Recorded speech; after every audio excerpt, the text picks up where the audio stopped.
I've been wanting to read the Pallbearers Club for a while. I read another Paul Tremblay book a bit ago, but the Pallbearers Club is set as a memoir, and it basically is about a club that is all about preparing for funerals. Like, they go to be pallbearers for people's funerals. And so the last book I read by Paul Tremblay was Horror Movie, and one of the things that I've noticed a lot is that he seems to write a lot about physical appearance and specifically male body dysmorphia. And I mean, if you've ever struggled with any of those issues, I think he's a pretty difficult author to read. It's just, he focuses so much on it that sometimes it's like very disconcerting. He specializes also in unlikable characters, so I really don't know of any of the characters in the book who are what I would consider to be likable. They're all kind of either annoying or mean, or like they have character flaws, which all humans do, so that's not really surprising, but it's kind of just how gray the world he creates is. Like, there are no good or bad characters. It's always very kind of unsure of how you're supposed to feel about them. He really likes to use a Minotaur in a maze reference. He's used it in both of these books. In Horror Movie, he uses it multiple times. In the Pallbearers Club, he only uses it like once.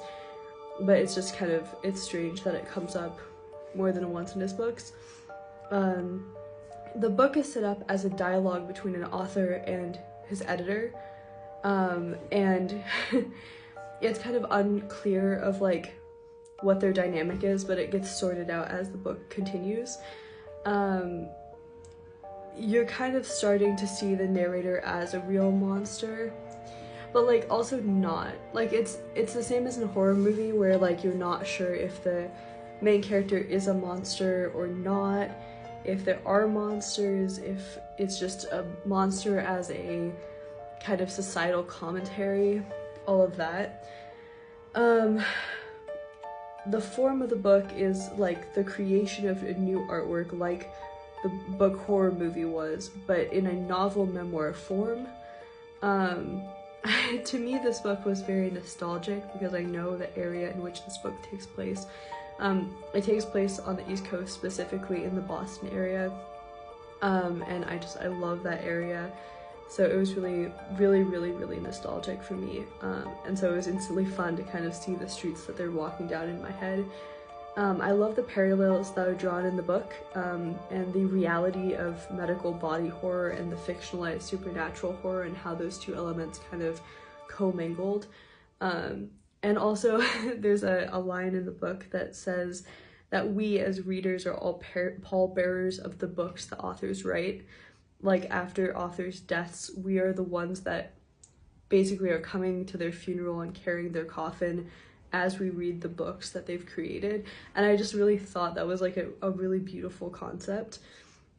I liked how Paul Tremblay always uses his characters as an excuse for overly dramatic writing style. Like, it would be really tiring if it wasn't so obvious that it was the character that was doing it, but I feel like he gets away with it because it's the character speaking and not him.